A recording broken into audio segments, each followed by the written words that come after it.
Ce fă pieptul mai înalt? Sau cu Bogdan, care e ca să-mi ceai? Care de voi mai înalt?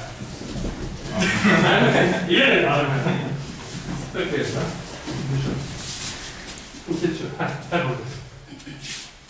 Așa, continuă. Așa. Bun.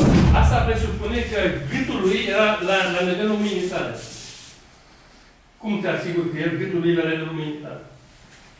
El a fost amabil acum, a fost drăguț, a stat acum, l-ai dus tu așa. Dar el a stat în picioare, că orice om l-a stat în picioare nu stă chipcit. Dacă nu are motiv. Da? Por faptul că tu l-ai adus aici, da? Da? Ăsta nu e motiv să stea jos. Da? Și chiar că tragi de aici, nu? Da? El va încerca să stea în picioare, da? Mai tot te stea în picioare, că eu nu o vidă. Hai, plec o